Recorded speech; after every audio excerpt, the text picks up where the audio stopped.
welcome everybody. My name is Jared Packard. Here, I'm the exhibitions manager here at the Bemis Center. If you're just joining us, I invited everyone to kind of in the chat, chime in, say your name, say where you're coming in from. We always like to see where our audience are joining us from. So welcome to today's conversation between Sylvie Fortin and Manuela Moscoso. Very excited to host this conversation in conjunction with our current exhibition, I Don't Know You Like That, the Bodywork of Hospitality, by our curated by our curator in residence, Sylvie Fortin.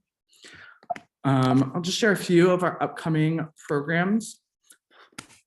We will be hosting Molly Joyce on February 10th. This is also a virtual event, so for those of you not local, please feel free to join us virtually. You can find the registration in the link below. We will also be having a conversation with Sylvie in real space, corporally, which is very nice and important as part of a bodywork exhibition. So again, see the link there to join us. I'll be dropping the link in the chat in just a moment for you to join us. And we'll also be having a conversation between 3 of the exhibiting artists on February 15th.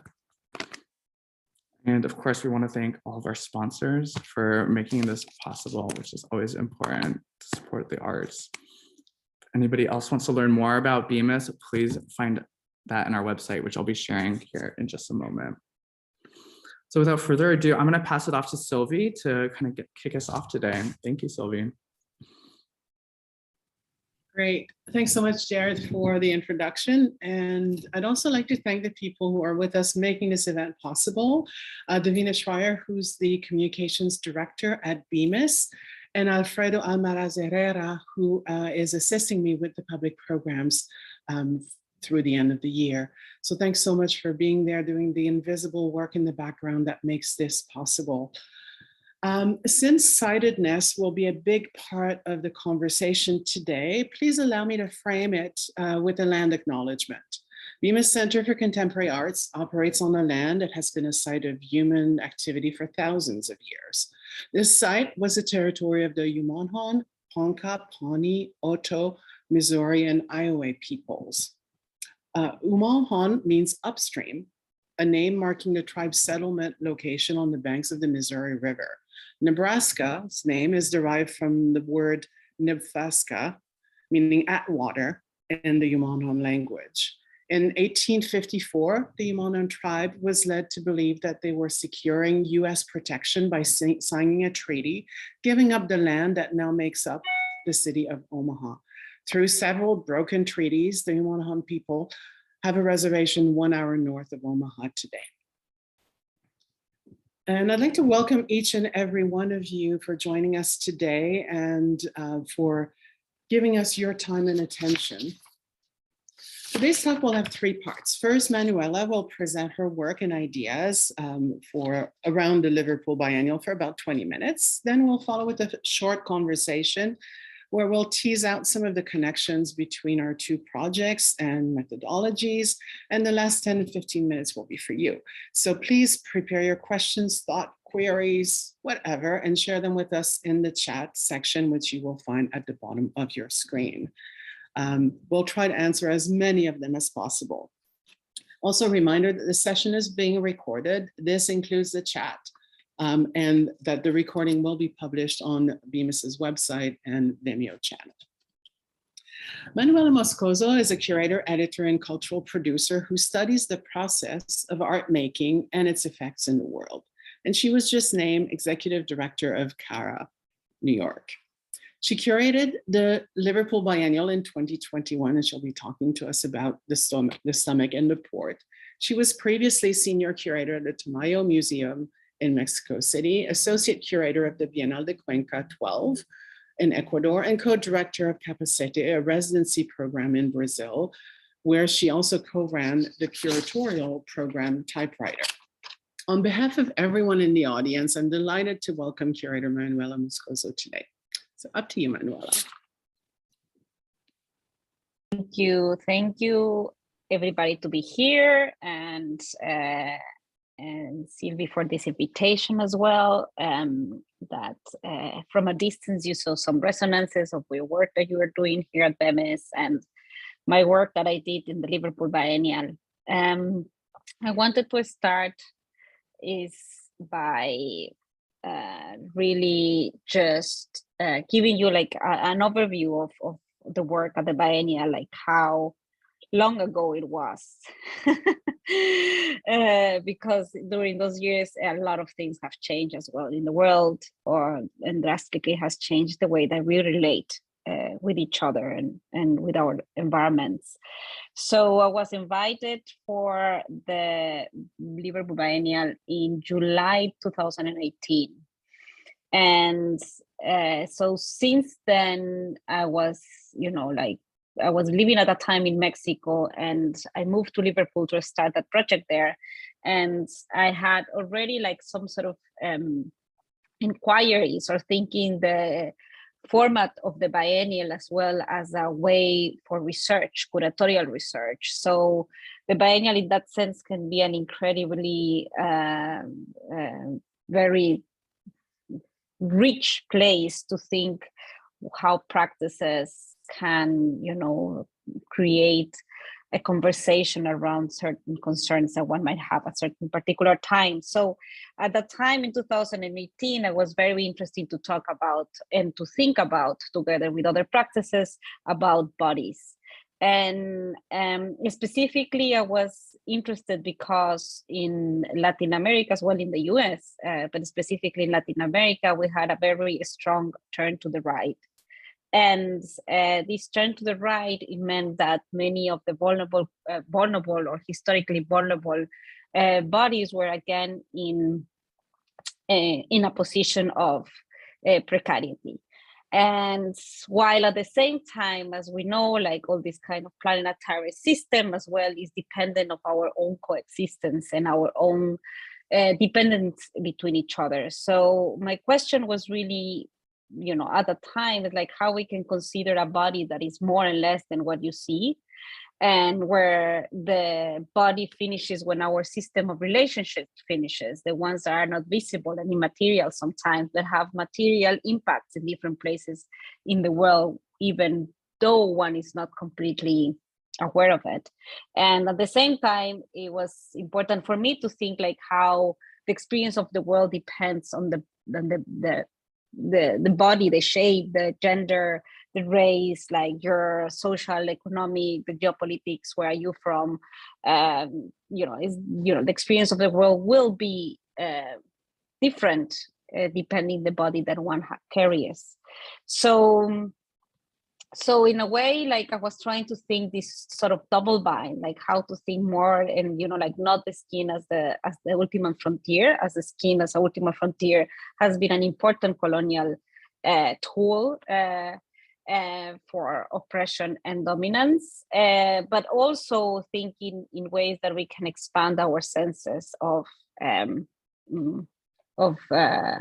being, like an embodied form of being in the world, where we are aware of the impacts and the, two-way effects that has our own makings and doings and undoings in our everyday life.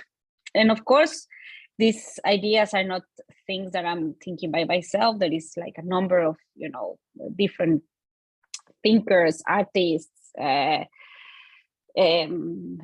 different types of practitioners who have been thinking for already many years around this conundrum, but also who are thinking and continue thinking today.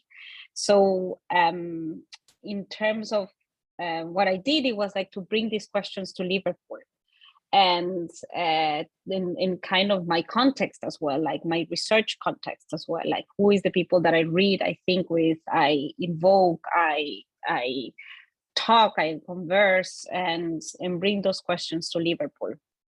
And in Liverpool is a biennial, which basically a biennial is an event that is in a large scale that belongs to us, usually is related or connected to a city. And each biennial, I've worked in 2 biennials, but I've been in contact with different biennials closely. It's, you know, the way that making a biennial changes drastically from place to place. Specifically, the Liverpool Biennial is a biennial that doesn't have a space and is hosted by different types of organization. Like the most well-known will be the Tate Liverpool, which is like a very important institution in the UK. I mean, you can even claim in the world, but basically, you know, you can also contest that. But in the UK, it's a very important collective institution. And also, you know, we were hosted by Open Gallery, which is a small photographic gallery that has a relatively small space in Liverpool. So we had also, you know, we have relationships with universities, so we do occupy spaces at the universities as well, and we had and then we had like, that's like a number I forgot now because it has passed some time, but you know, like I think it was like 5 or 6 which were like stable, and then the rest of the spaces one had to search. And Liverpool Biennial is it's a very old one, has like, I don't know, many, you know, more than 30 years. And the Liverpool that it started, when the Liverpool Biennial started, was a very different Liverpool than what is today. And it was a port with incredibly amount of space that was not used. So many of the biennials made, you know, the process of kind of a transformation of the city to a more like, let's say, regular city in the UK, where many of these buildings are now offices or houses or hotels or restaurants, etc., etc. But so now it's quite hard to find spaces that can host art. But apart from that, you know, like when one is constructing a biennial, is kind of creating parallel sort of ways of thinking and ways of operating. So the base one, and where it like sort of everything starts is your ideas, and then you have to relate to the place where you are, like how you are informed where you are, so it's not disconnected, and how the place where you are informed and can might change or expand or even maybe completely disregard certain questions that one might have as a curator. And then as the third thing is actually where are going to be where these practices are going to be hosted, and how much those specific places inform the work that you invite, and vice versa. So it was quite a challenge, of course, because we had COVID in the middle. So it was quite a challenge in terms of spaces and all this type of organization, but also very relevant. So in terms of the ideas that was already kind of thinking around. So for instance, I was going to show you first a video that, but I will show you at the end. So maybe, you know, like I think we have like more, I don't know how many more minutes I have. I didn't see the watch, but towards the end, I will show you one of the venues so you can see how the experience of the biennial was. But I can start by saying that, you know, thinking of the body and arriving to Liverpool was a very important step for me as a thinker as well as a curator. And thinking around ideas of the body in a port like Liverpool kind of expanded my understanding of the capitalist colonial project that we live in, and it will be informing the way that I will doing things forward. So in relation to the body and how we consider the body, this sort of Western idea of the body where the skin is our ultimate frontier, comes from a very specific project that was exported by Liverpool. And the way that I started to build up is like the project was by starting by creating connections between the body and the outside. So all these binary inside, outside, port, and the other, you know, as well. That's why the stomach and the port, you know, like about places where they connect, places of transmission and contamination. That's what I was interested on, and like how sort of, you know, like almost like a a manifesto against purity, if you like. So the first thing that I wanted to do is like how actually we can, like what are the mediators and like how we are so well connected to the land, like how it's connected. And of course, is the stomach is connected. And the stomach became a very important, not only for the title, but it has become a very important sort of way of thinking about intelligences, discursive intellectualities that doesn't go through the brain, ways of actually not appropriating but transform, eating like literally like process of anthropophagia, which comes very much from trajectories of actually modernism in Brazil, but it's actually eating the other to become, to sort of being transformed by this digestion and at the same time changing the things around you through your digestion as well. So somehow this idea of anthropophagia and change and transformation was very, very important for me. So how I started the whole biennial, it was by inviting an artist from Brazil who his name is Jorge Benabarreto, and Jorge Benabarreto is there is not so much I can show you because actually his work is around food, and he's from Brazil. And he has been working with food for many, many, many years, I don't know, 20 years. And he comes from a trajectory of social practices of, very particular from Brazil that are inspired in Paulo Freire, the pedagogue Paulo Freire, whom some of you might know. If you don't know, I would recommend to read some of his books. But what he creates is sort of social spaces where one eats, and this is like what he creates as an endpoint. But the whole process of making, it's quite of a bigger and much more ambitious project. So he came almost like somehow he was the most involved in the biennial. I will say he came as the first one. He was my first invitee, and what he's interested is in kind of thinking food as a mediator between us and land, and thinking that actually the eat that we like the stomach is the one by eating is the stomach that reads the world, not discursively. So while we are eating, and while we are digesting, actually all the sort of crops and whatever, like all the things that comes out of the land somehow is informed by the way that the land has been treated. Just to make it a little bit simpler for the sake of this conversation, but is informed by all these stories. So somehow eating is a way of storytelling to your own body. And for him, in a way, like the way us as eaters and the places that he constructs is like to create some sort of shift between being a consumer of food and rather a producer of landscape at the same time. So in one way, it's like he's thinking of non-discursive reading of the world. And in another way, he's thinking in the way that the stomach becomes the tool, the artistic tool of land art. And so he was my first invitee, and he created a tone for the whole biennial, which was this idea, of course, of transformation, but also about kind of being very rooted where we are, and like what are those histories that can be told by the things that just grow spontaneously, let's say in Liverpool, because the conditions are the right conditions, but as well like ideas of how our body is informed, not only discursively, but that is, or like not only in the intellectual sort of Western intellectual academic way, but also there is other ways that the world is informed that doesn't belong to sort of that area of legitimization.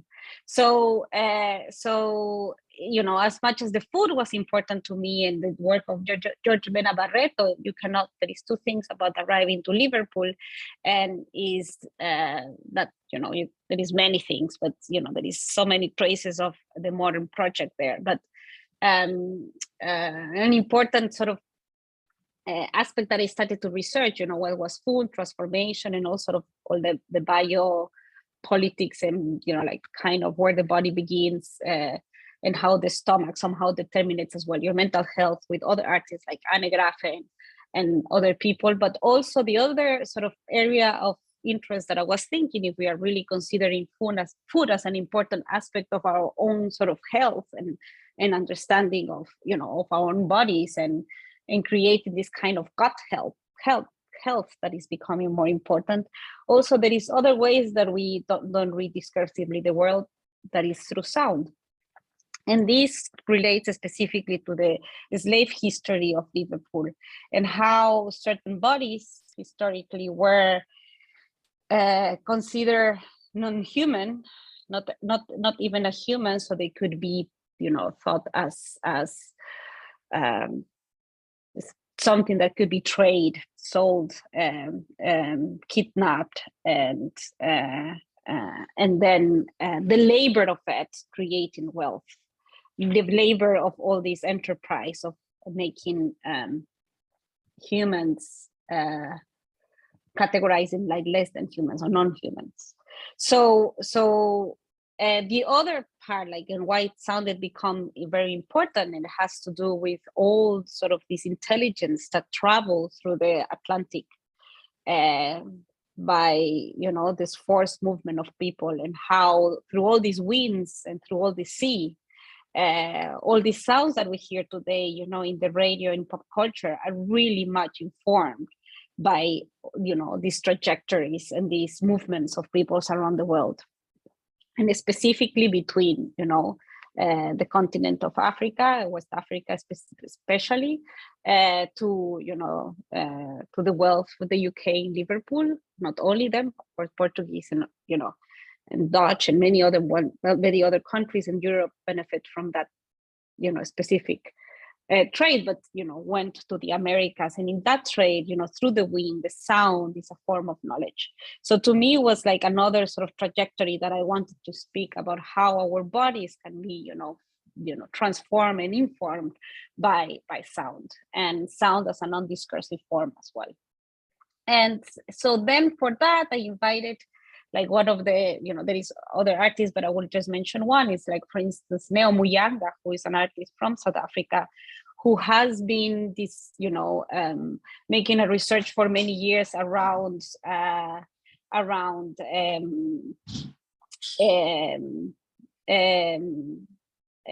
about resistance songs, especially in South Africa after the apartheid.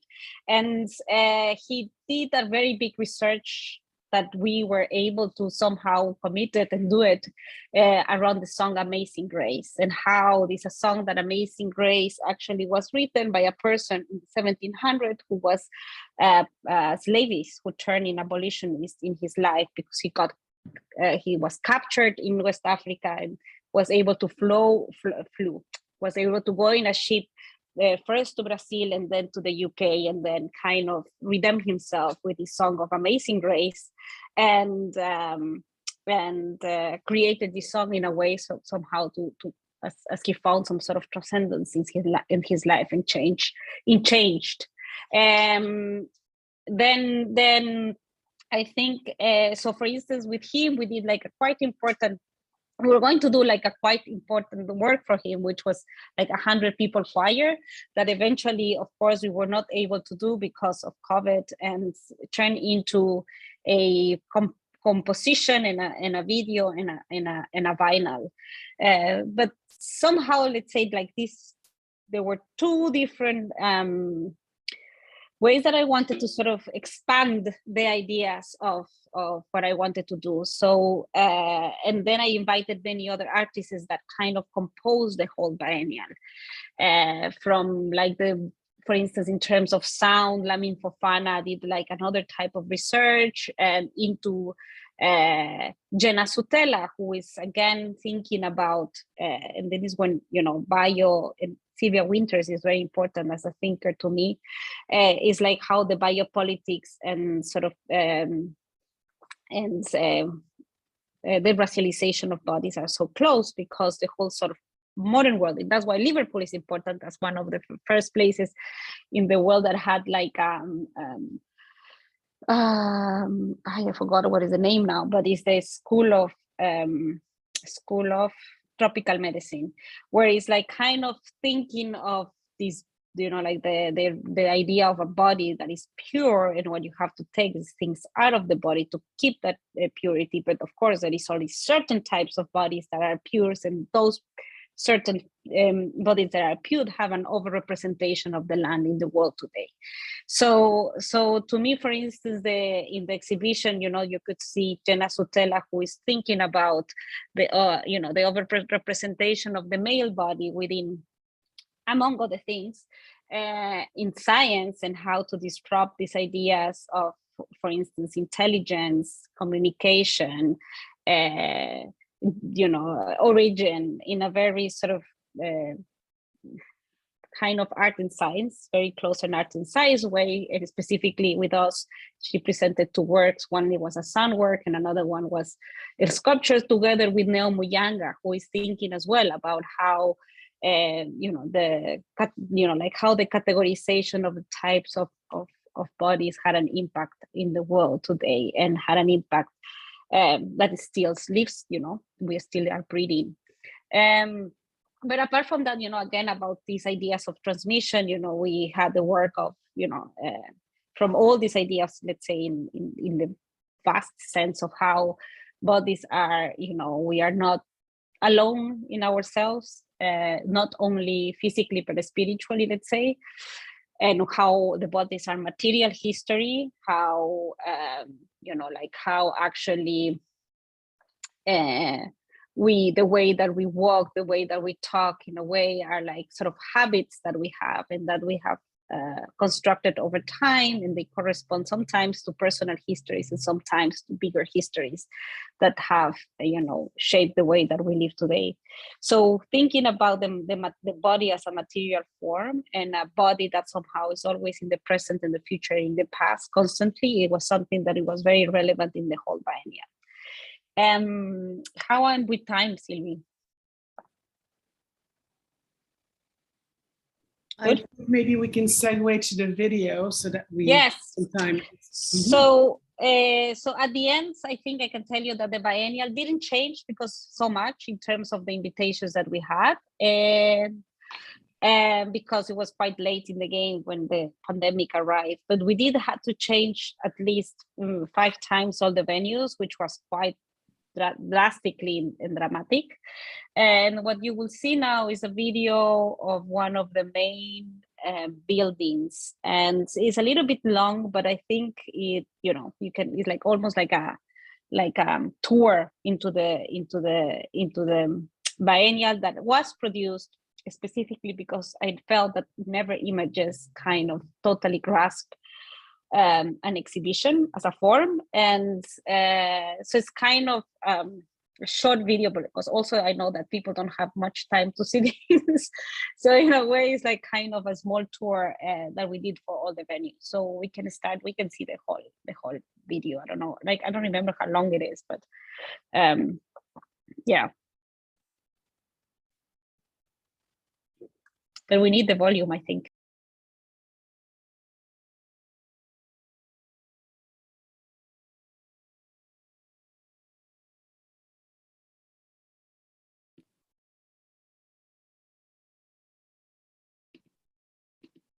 Building. Lewis's building is our biggest venue, but also is a historical building here in the city of Liverpool. It was an old department store for many years, and people in Liverpool have a relationship with the space. It has been closed for 10 years, and this will be one of these buildings that people will be excited to see it again inside. We are lucky enough to have 3 floors here, and we are now in the ground floor.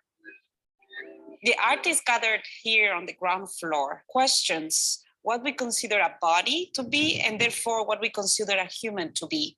Yet our understanding is often grown from a historical Western assumption of the body as an independent being from the world, rational, white, and very often male.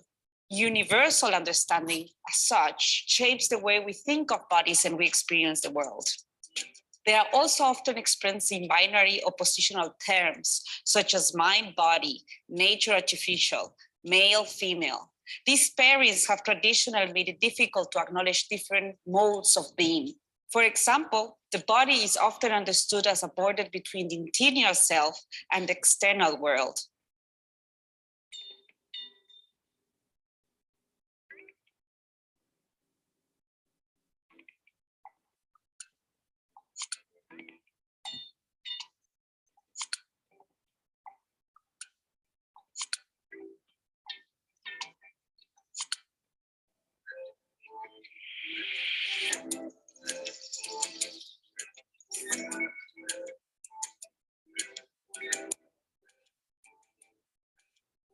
Diego Bianchi interrogates this notion, suggesting that our bodies expound into our immediate surroundings, disrupting clear boundaries between us and the rest of the world.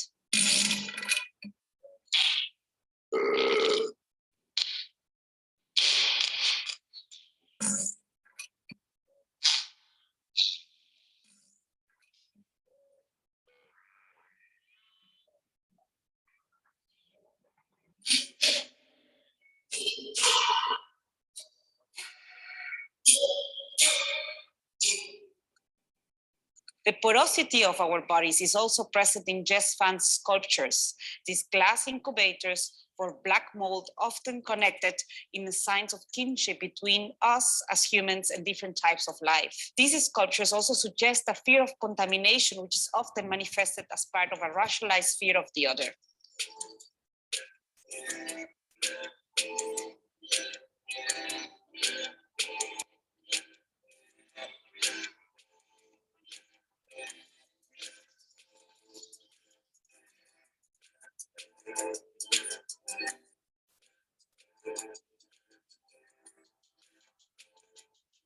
Alongside many of these artists on show here, I'll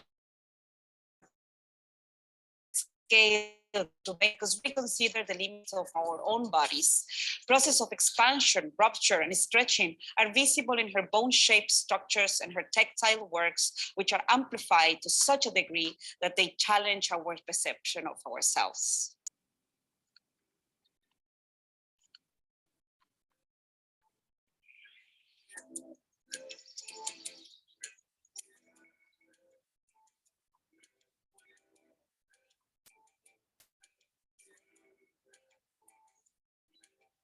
Another dualism is the opposition between male and female and associated stereotypes.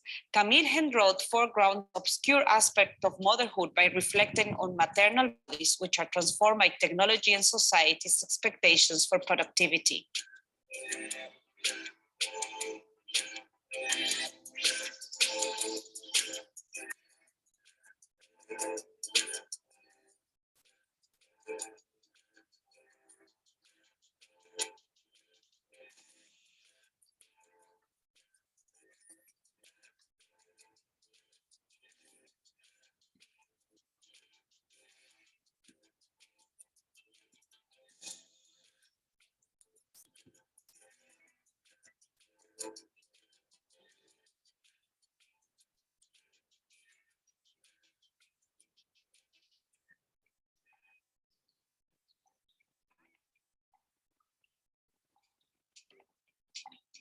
Pedro Neves Marquez and how it acquires what it deemed natural and unnatural, and how science is gendered through his video, which combines fertility research with questions of gender, parenting, and reproduction. Let me shine like a diamond. Let me be who I'm meant to be. Talk to me and know what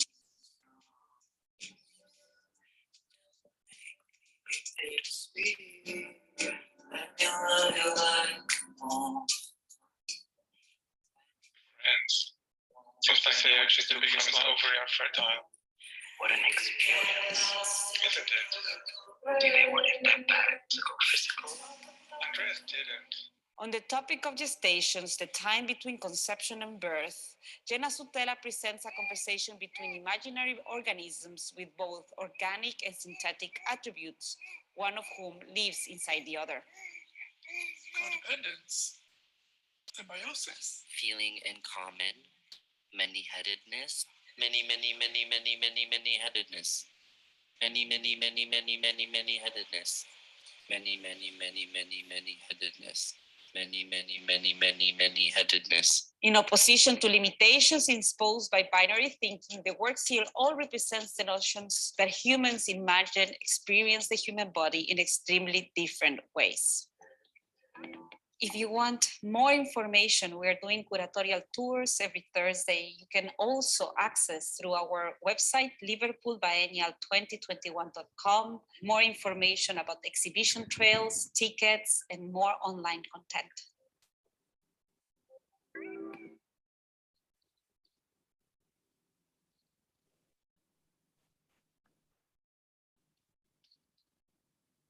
Hey, hello. So I think, I mean, I'm ready for more of a conversation, Sylvie.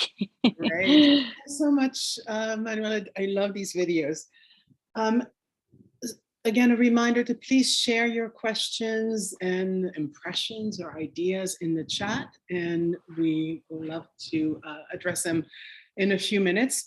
For now, I'd like to start with, I guess the question, since we talked about Alice and the question of scale, I'd like to maybe discuss this notion of scale, connecting the stomach and the port. So of course, you know, we've talked about this a little bit, but I think what's in play in both of our exhibitions is this kind of interscalar play, shifting from, you know, from the smallest to the biggest. And I guess my question brings it more to the, you know, the sort of the form of the exhibitions. I'd like to shift now to the sort of exhibition part of exhibition. So yeah, how did you think about scale and this kind of interscalar play as you were sort of putting the exhibition in physical space? And there's also a lot of public works, right? So we've seen the venues, but there are works scattered through the city. So yeah, scale. Scale is very important. Scale, to me, for instance, was important to think in a biennial where, you know, like the idea of a biennial somehow is that it can be, you know, sort of invites a very large number of people. So in terms of like how I want, you know, like to me, one of the challenges we have as curators or directors or people who work in organizations is how to be porous, how to create connections between us and, you know, anyone who might be very interested or slightly interested or just curious.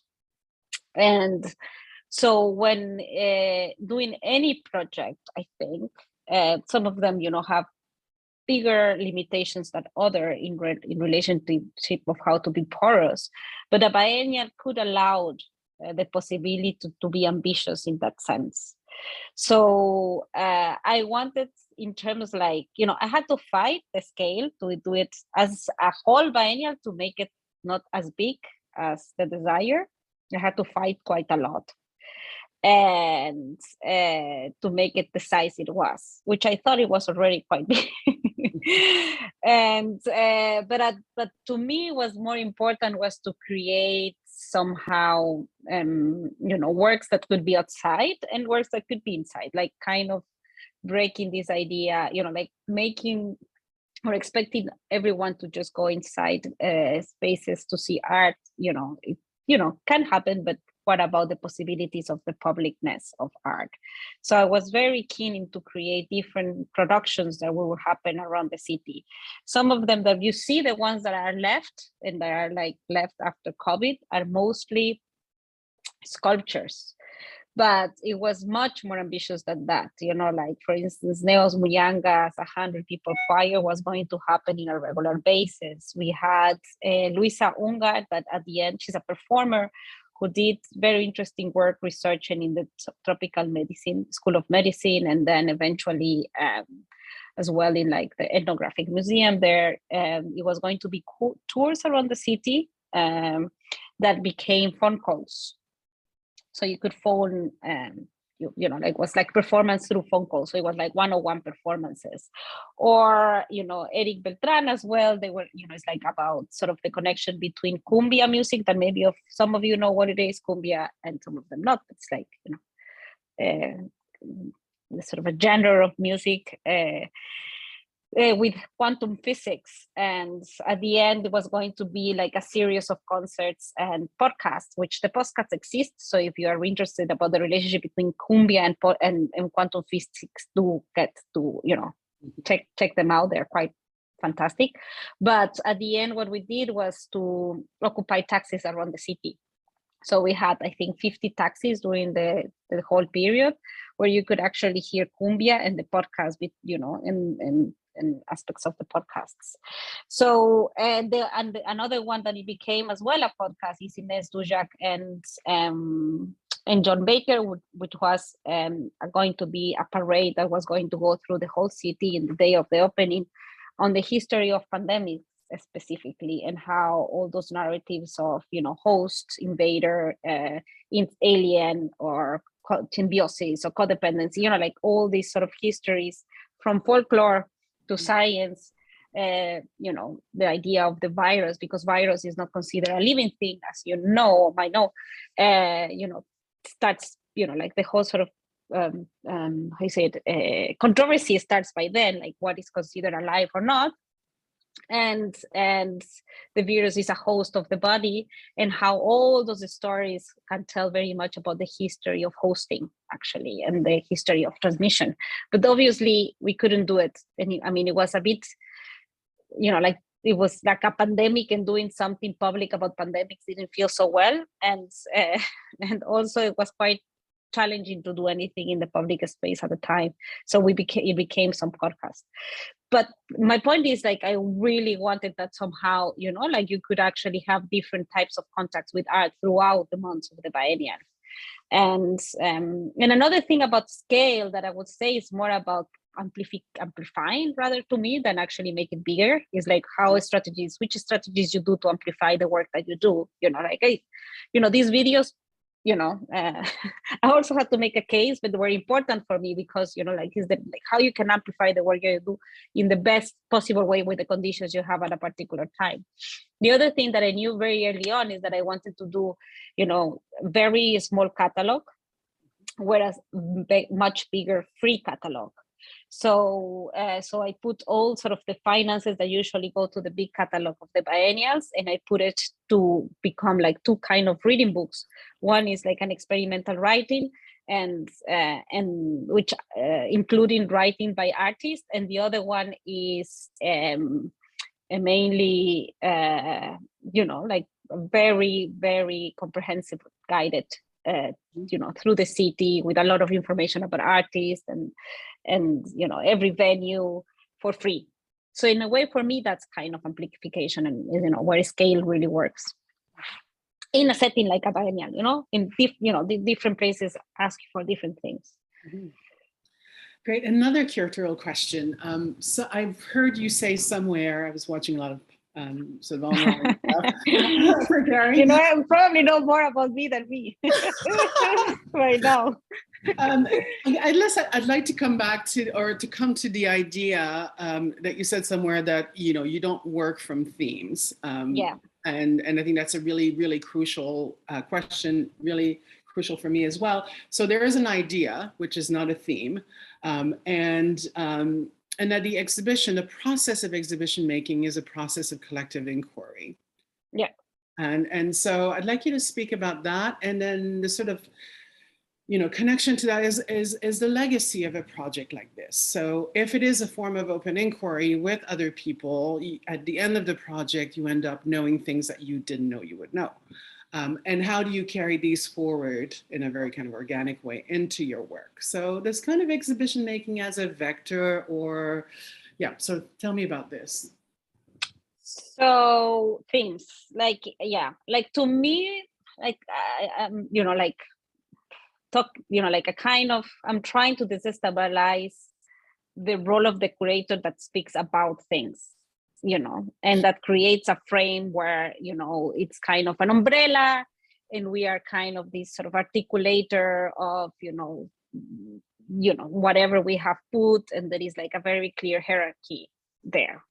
And so that's one thing that I like to disarticulate, which is much more about I'm in conversation with other people. So I'm kind of, the one who convenes, but at the same time, the one that also wants to participate in the conversation, and somehow for me, that's very important as a role of a curator. In my case, there is many different ways. This is important to me. And at the same time, I think, it's like those are my skills. I know how to create conversations. I am not an art historian. I would, if you invite me to do something, like that has that, I will do it my way, what I'm saying? Like, I think that every curator has to know their skills, and their skill sets gives a shape in a form of exhibitions. That's why exhibitions are really conventional, but at the same time, they can be so different. And so in my way, it's like, to me, is to destabilize this kind of umbrella and this idea of about for that, but also because if I'm talking about the like the feminizations of bodies or racializations of bodies, or all of those things are lived experiences that are not ever, it's not ever static, it's never stable, and there is not a real answer. There is not a like about, it is, it's much more complex than that. So again, it's about convening around those questions, and rather than saying, I'm going to talk about slavery in Liverpool, I don't know, where do you begin? Where do you, like, I think it really creates, sort of very hard borders where, like where the people that speak is experts as well, this idea of the expertise, so you don't allow other forms of intelligences or intellectualities that are not legitimized already by just sort of the Western canon, if you like, that, you don't allow them into the conversation. So for me, themes is like objectifying something. So how can we subjectify what we are thinking that we want to, think of? Mm-hmm. And the second one, I forgot, what was it? The legacy part. So legacy. This is like the hardest. What you've learned from this inquiry that you may be carrying into your projects now. So how do we trace that? How do we conceptualize that? How do we experience that as curators? I think legacy is an important word. Like, there is two things. One is the institutional legacy, and one is like me as a curator, my own legacy. Like I said, my own legacy sounds too pompous. But what I think, another very big challenge for institutions and organizations is like how we can create, like how this experience of doing a biennial during a pandemic doesn't, like the knowledge, like from the, like the ideas that we spoke about to the process that we had to go through to, like the way that we responded, how is not the knowledge that I take with me, but it's a knowledge that the organization stays with. Mm-hmm. So how you as a person, like when you're invited as well, this has to do with my own sort of desires of how I want to operate in the world. It's not really about me, it's about the project, So how we can have some sort of, which of course we don't have like maybe an emotional distance, but while we are doing things, but how we can always keep this distance that is not the project is not towards me, but the project is, something bigger and smaller than me. So in a way, I think now that I'm, for instance, starting an organization, these are questions that have to be placed very much in the moment, which are like, what are those processes that can stay in the intelligence of an organization and not the intelligence of different people who put together? So for the biennial, I think it was quite a radical sort of 3 years, and many people left. Like, I think, I don't know how many people, there were like so many people who came in and out. So it's harder because how you keep that. But I think at the end, like sort of the consolidation of the biennial as an event, and the people who participated, that we really tried to create many reports and how, like how to leave some trace of that experience. So that legacy, I hope the Liverpool Biennial can actually take, can desestimate, but somehow keep it with their own sort of knowledge. And then my own way of thinking, to me, is like, has maybe made me more, I can articulate more what I think around even my own body and experience of the world, let's say, as a person and as a curator, and has given me tools as well to see, like, maybe I don't know exactly where to go, but tools to actually search for ways of operating where, I don't want, for instance, testosterone being the, the thing that puts us together, but what else? So if it's not that, what else? If we have been taught that way, and we have learned that way, this is our education, so which other forms of porosity, liquidity can form part of our own sort of understanding and make things as a curator. So it's not, that's why also, again, it's not about themes, because it's not something that is separated, but how we can have a more of an embodied experience of what we do into our own life and practices.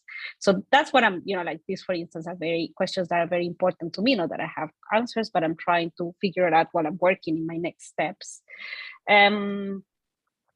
I think conceptually, I have, a different crowd that occupies my mind as well. So it's like you have the opportunity for 3 years to be, in conversation, mentally, let's say, or stomachly, or like bodily with people that before you didn't. So some of them, it's also like, some of them you have to let them go, but some of them I stay with you and inform you the way that you do the processes afterwards. But I think that is just, I think I think I have to see, because, until if you will ask me 4 months ago, I was, still with, a biennial shock. And now I'm just, in a different moment of my life. So also maybe within a year I will know, but I think it was like, I learned a lot about institutional making. I learned about, this kind of management, like all of those sort of institutional sort of things.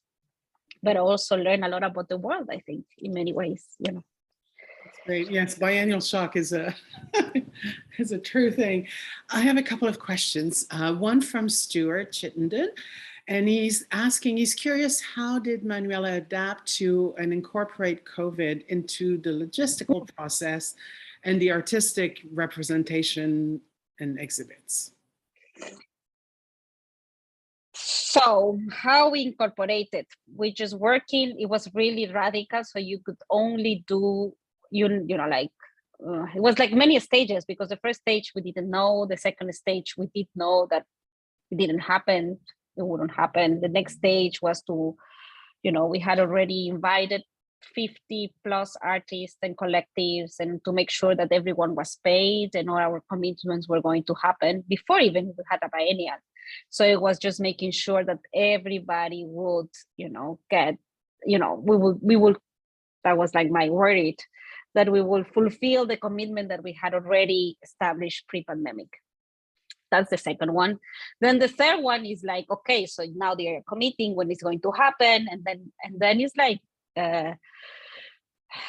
the conversations, we had so many new productions. So it was the conversations with artists is like how we can do the things that you wanted to do, but knowing as a principle, usually when you work as a curator or commissioning, you project into the future. Yeah. So you say like, okay, it's summer, so we can have the doors open, and then the light will not go out. So, and we don't have shades, so it cannot be a movie, like you work in relation to the conditions of the projected, like, what you project in the future to be. I'm just making a bad example, but it gets more complex, of course. So what we had to adapt, it was like, we couldn't project. So you had to work with the conditions of that day. So what can you do today are the things that you were able to do in this day that you were going to open. So it really changes not only the work that we will do, but also the work that artists will respond to that, no? And I had to do like a lot of spiritualism sessions where, I had to be with the artists and space, and then just kind of, okay, so how, once I'm installing, for instance, like once you've gone through the whole process, you are making it, we changed the venue. Like I said, venues had to change many times. So it was like really like very important to me. Like I do believe exhibitions are form. So it was very important for me that each show had sense. So how to reweave everything. So it was a problem of reweaving. And then once you reweave for, fourth time, I mean, I think that like the first time in a normal biennial, it would have been like the huge crisis, yes. But, like by the fourth time, we were like, okay, let's just go to the boarding, like I think in that sense, that's what I learned. It's like, what is how we consider even crisis. Like, like I remember Istanbul Biennial had to change the venue, I think, 4 months before, or like 5 months before, and it was like, wow, what they did, and it's not that I want to compare, it's just that me and many biennials had to suddenly answer to all these crises really fast, and, you know, trying to make the most of what we knew, and we were able, so you can, you know, so, you know, like, I think the flexibility of us was a very big learning. And as well, like, kind of put it in the shoes of the artist, you know, so, I mean, but by that time I had to learn a lot, you know, like, I mean, condition for me is that as well. It's a study of trying to understand the logic of the other, right? Right. And how you can, as a curator, the interlocution happens when you can, you know, have a conversation because you really are embedded, you know, like thinking not for the other, but with the other, like, okay, your logic, how is it? So maybe what about this? So that's when the interlocution happens. But then I had to install the work. So I had to like, okay, so for instance, Reto Pulfer, you know, they were like, I don't know, 10 boxes with textiles, and I had to put them on, you know, like, and if you see them, the textile, like old sheets, which are not old, but, you know, like how to construct an environment that Reto wanted to do. So it was like maybe a week thinking like Reto, calling Reto, thinking like Reto, you know, so it was like also that. Then like, so much, like how you communicate a project like that, how you let go all the ideas, how, you know, your heart is broken because in many ways all the effort that you put and all the effort that collective group of people were not going to happen, so your heart is broken as well. So it's a process of kind of, you know, letting go those ideas and, you know, being happy with the processes that come afterwards. And yeah, so, you know, like all of that was very, I mean, in any work it is, you know, it's a little bit of emotional labor and as well like labor. So I would say the emotional labor in the pandemic was quite intense because we were like separated. We had to learn how to work by Zoom, you know, like now this is normal, but in those days, who will do this, something like that? No, you had to fly people in, no, it was like the regular thing. So that also learnings for us. Also saying no, it's okay. If people don't see things, it's fine as well. People cannot travel, it's also fine. You know, it's really nice to have a community, and the ritual of gathering in person, very important. I miss it a lot. But as well at the same time, not being present is fine too. So all this kind of value created by circulation of people, you know, had to be in the art world, had to be put into question. So, you know, I don't know if we'll go back to the old days, but I think has changed a little bit. But what else? I think it was that. And I forgot the other question. I think I answered a lot, maybe. Did, yeah. I hope I answer all your questions. And we have another question, and this is a question by Jill Downen. And she's asking if you could share a bit more about embodiment and the voice, or embodiment and sound and language. I mean, that would be a question for the artists. Like, I mean, to me, you know, again, it's like processes of anthropophagia with anything. So to me, having an embodied experience is actually allowing the thing to, you know, to transform, you know, allowing, and also being aware of the transformation that happens when things, you know, when your body is like the porous being that can be, and allowing those processes to happen and somehow talk from there, not talking from outside there. And so it has this kind of embodied experience as well, you know, like I can speak from very particular experience and not from others. I can feel how you say empathy, or I can feel, you know, like related. It's like, your experience was close to me, but, you know, different in these ways, you know. It's not to relativize, it's just to actually really consider this, you know, the life experience as a very important form of knowledge to me, and that shouldn't be desestimated. I think this, you know, I mean, of course it's very murky because it's like, you know, my experience and your experience, but it has to be really, you know, it cannot be biases. It has to be a process of, you know, you have to become vulnerable in a way. So it's not about who is who or what I'm more and more. It's more about the vulnerability and empathy. creating paths of emphasis. In terms of voice and sound and language, I mean, sound and language for me, I would say that they are two different things. But in particular in the biennial was much more like, for instance, thinking like just to go back to Neo Muyanga, for instance, since I spoke about him, like the 100 people choir, it was like, it's really, you know, like about creating a mix of voices where some of them have trained voices and some of them have ear voices and, you know, ear learned voices, and how to mix those learns of knowing music and sound within one composition and composing specifically for that mix. So in a way, to me, it's like, it's not only one for the other, it's as well about how to create links. It's like how to create mediation forms where we can actually meet, you know, and actually have a conversation rather than not having it. Or if we don't have it, it's fine, but not, you know, not hating it. But like, I think for me was like, for instance, Neo is in that way, or Jenna Sutella in a completely different way. She's talking about gestation. What is gestation? And it's almost like this idea of origin and gestation and motherhood. It has to do all this, you know, and how the sound works in the belly of a mother. What is that sound, language, voice? What happens in there?